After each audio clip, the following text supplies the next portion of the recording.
वाह, ये जिसे रेजिडेंसी भी कहते हैं।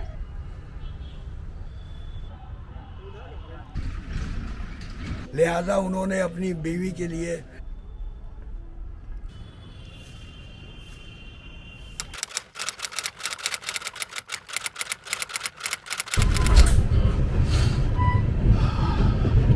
शाम दिल्ली में थी और अब सुबह लखनऊ में।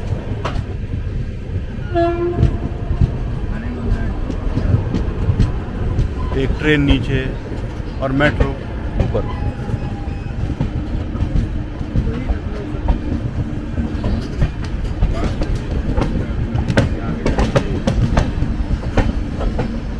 सुबह बनारस और शाम अवध।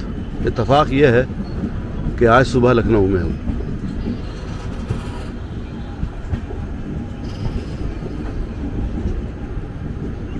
ये पटरियाँ आपस में कहीं कभी नहीं मिलती, लेकिन यही पटरियाँ एक दूसरे को क्रॉस करते हुए आपको अपनी मंजिल तक ज़रूर पहुंचा देती हैं।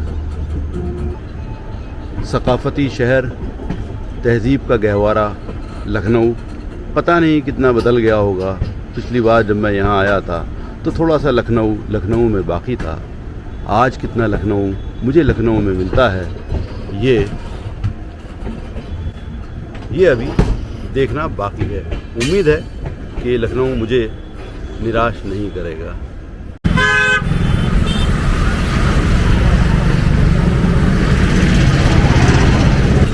हाँ, ये है रूबी दरवाज़ा।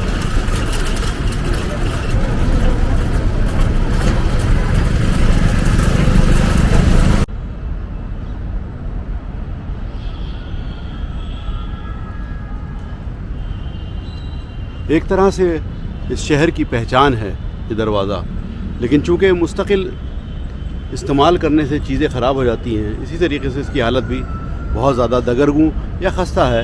इसलिए इसका रेस्टोरेशन वर्क अगर आप देखें तो उस साइड में शुरू हो चुका है। नाश्ते का वक्त और वाजपेयी कचौड़ी भंडार, चलिए ट्राई करते हैं यहाँ पर। चलिए दानिश भाई। इस बार लाइन ज़्यादा बड़ी नहीं है, इधर इधर इधर इधर इधर हाँ, ये लाइन है।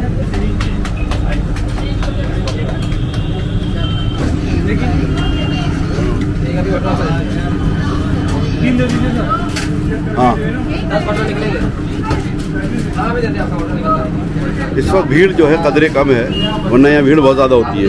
तीन प्लेट कितना हुआ? ये लीजिए एक मिनट। तो इस वक्त जो थी यहाँ पर बहुत लंबी लाइन नहीं थी। अमूमन यहाँ लाइन लगती, शायद हम बहुत देर में आए कि अब जो है बारी है इसको ट्राई करने की। इसको खोल के देखना पड़ेगा। अरे वाह, ये पकड़ना पड़ेगा दो हाथ से, एक हाथ को बंद कर दीजिए। नहीं चना, तो इसको ट्राई करते हैं। चूँकि दोनों हाथ से करना पड़ेगा, इसलिए फ़िलहाल अभी नहीं बताऊँगा, लेकिन जब एक इसे टेस्ट कर लूँगा तो आपको बताता हूँ इसका जायका क्या है। बिस्मिल्लाहिर्रहमानिर्रहीम।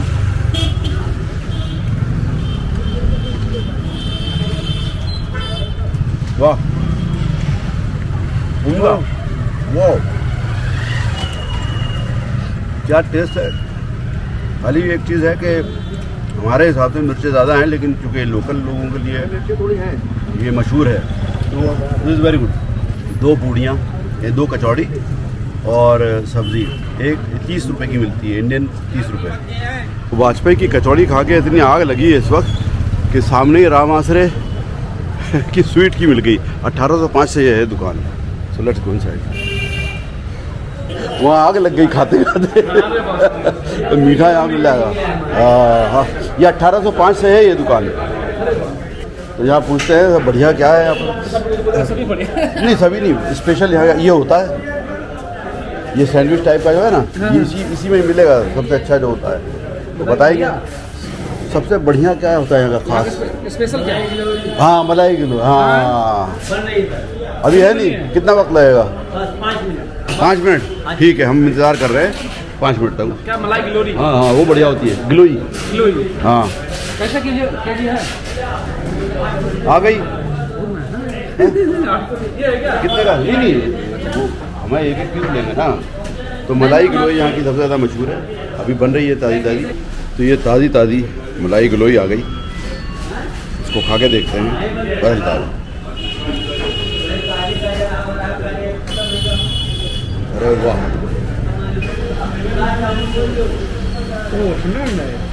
वाह,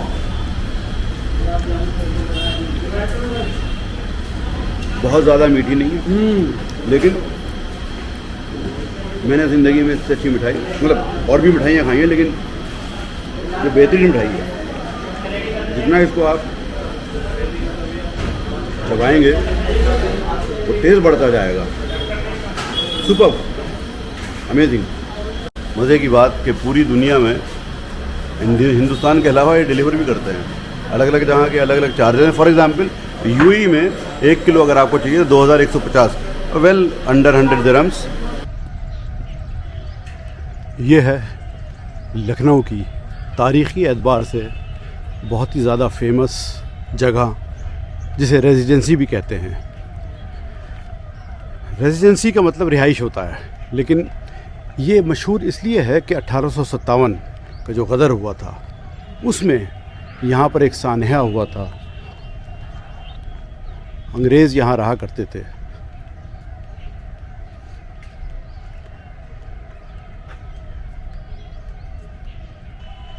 ये है एटकिन की पोस्ट। यहाँ पर जब गदर हुआ था तो जो आज़ादी के सिपाही थे उन्होंने यहाँ हमला बोल दिया था। ये सामने का जो पूरा हिस्सा है ये टूटा फूटा था, लेकिन अब रेस्टोर कर दिया गया है। लेकिन अभी भी कुछ गोलियों के निशानात यहाँ वाज़े तौर पर देखे जा सकते हैं, जो कि सामने हैं।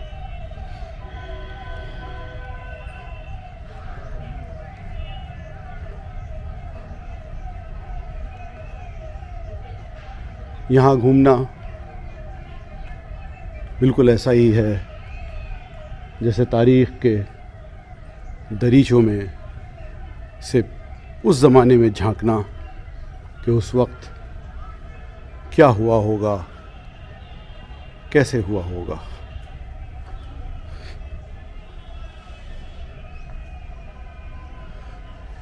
ये जो हिस्सा है ये आज भी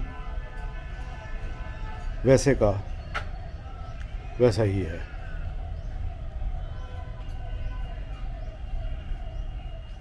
ये एक मेमोरी स्टोन है। यहाँ अगर आप याद करें और महसूस करें तो गोलियों की आवाज़ साफ सुनाई देगी। इन गलियारों में घूमते हुए वो आवाज़ें, उनकी गूंज आपके कानों में सुनाई दे सकती है। आज मैं लिटरली पास्ट में घूम रहा हूँ, माजी में आ गया हूँ, 1857 में आ गया हूँ।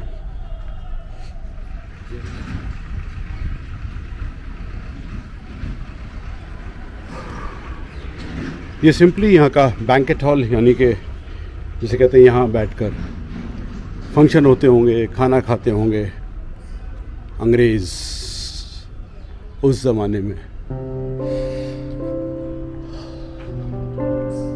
जो रूफ थी दैट वाज दैट हाई।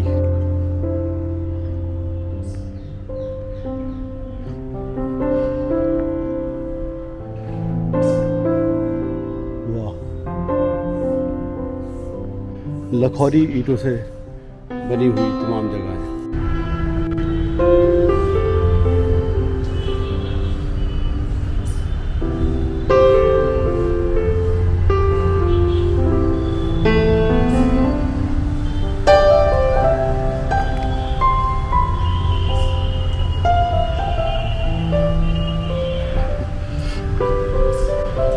खामोशियाँ बोल उठती हैं। आप ज़रा उनसे बात करने की कोशिश तो कीजिए। सब कुछ साफ नज़र आता है, कौन सी चीज़ कहाँ कैसे रही होगी और उसका क्या पर्पस था।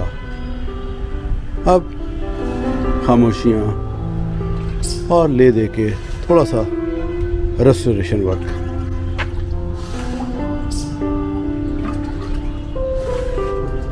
अमेजिंग। न जाने कितने दरख्त 1857 के होंगे। मुझे याद है बहुत साल पहले जब मैं यहाँ से गुज़रता था तब इस तरह से इसको मेंटेन नहीं किया गया था, लेकिन अब ये काफ़ी बेहतर हालत में है और देख के अच्छा लगता है कि गवर्नमेंट जो है उसके जो इनिशिएटिव हैं इन तमाम चीज़ों को मेंटेन करने के वो रंग ला रहे हैं। इधर किचन है ये, और ये बेगम कोठी करके नाम से है। तो दिस इज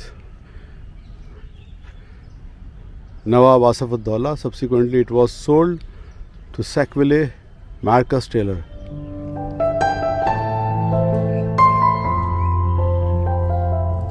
लखौरी ईंटें। ये हमारे हिंदुस्तान में ये बड़ी अजीब व गरीब बात है कि लोग अपने आने के निशानात यहाँ छोड़ जाते हैं। They are so insensitive. चाहे वो मॉन्यूमेंट या बिल्डिंग्स मुग़लों की हों या किसी और की, सब अपने अपनी मोहब्बत के किस्से इन दीवारों पर नक्श कर देते हैं। गुसल खाना रही होगी, मैं कह नहीं सकता। वो सामने सर्वेंट क्वार्टर्स या आउट हाउस, और शायद ये एक उस ज़माने की मस्जिद।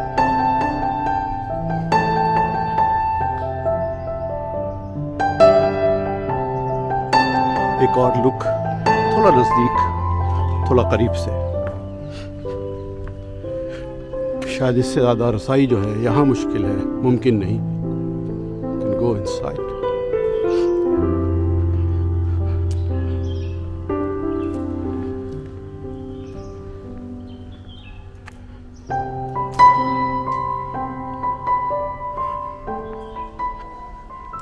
मैं जब नीचे घूम रहा था तो वहाँ से इस मस्जिद को देखा था, तब मुझे अंदाज़ा नहीं था कि माशाल्लाह से ये मस्जिद आबाद होगी। अज़ान हुई, ज़ोहर का वक्त हुआ तो पता चला कि ये मस्जिद आबाद है।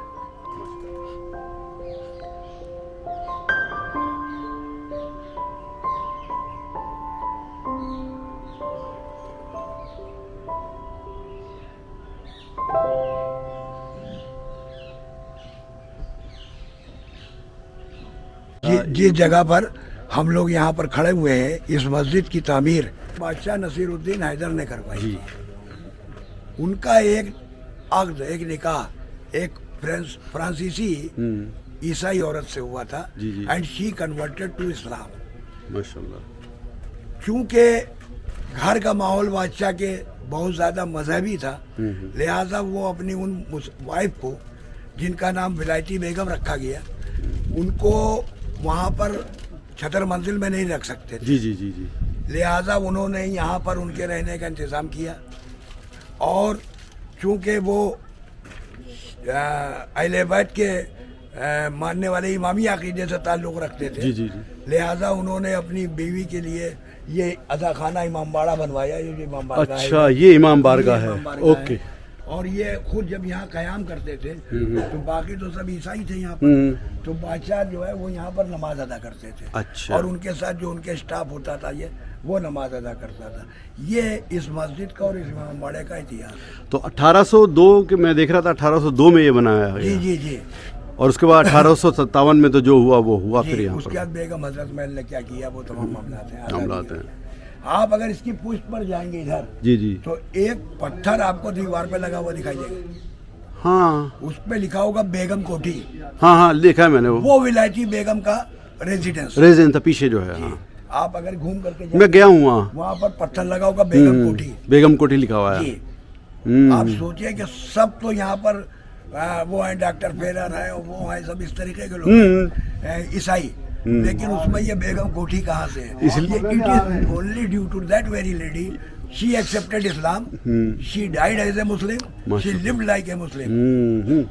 इसके लिए बहुत बहुत शुक्रिया। आपका नाम तो बता दें। खाकसार को अस्करी अनवर कहते हैं। अस्करी अनवर साहब, पेशे से वकील हूँ और डिस्ट्रिक्ट कोर्ट में 43 साल हो गए। माशाल्लाह माशाल्लाह। ये जो है ये इमाम बाड़ा है उस जमाने का।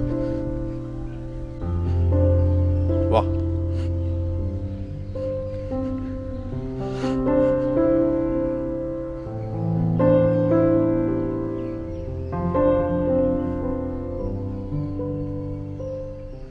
महसूस करिए सन 1800 और 1857 तक का वो दौर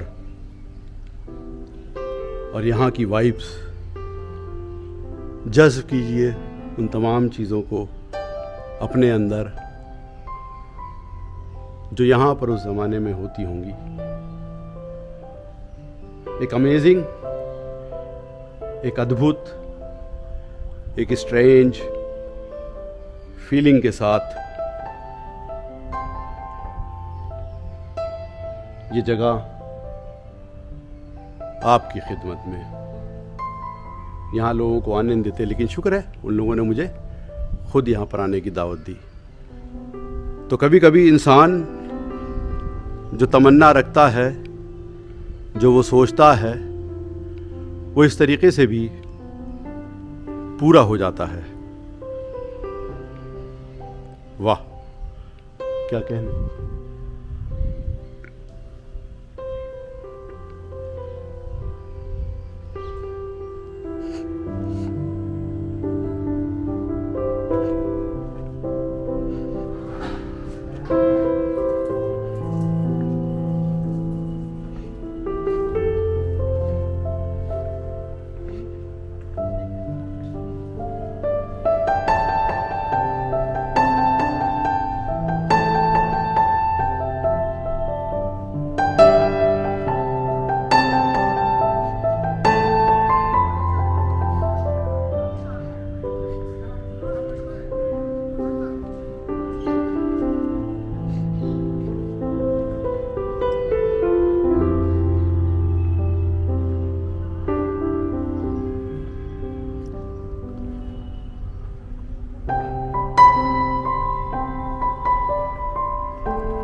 उस जमाने की तोप यानी कि कैनन।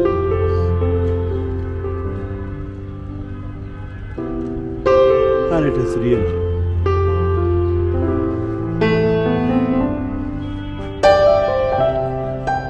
गोलियों के निशानात इस मीनार पर जा बजा।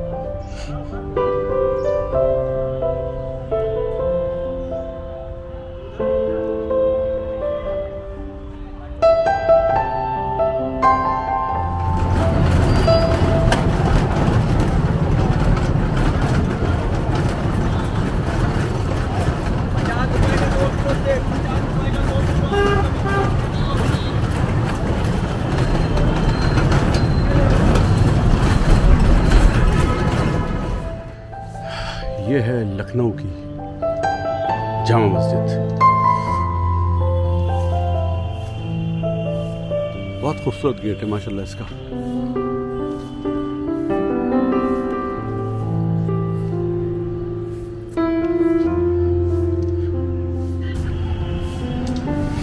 अल्लाहुम्मा अफ्तह अब्वाब रहमतिका।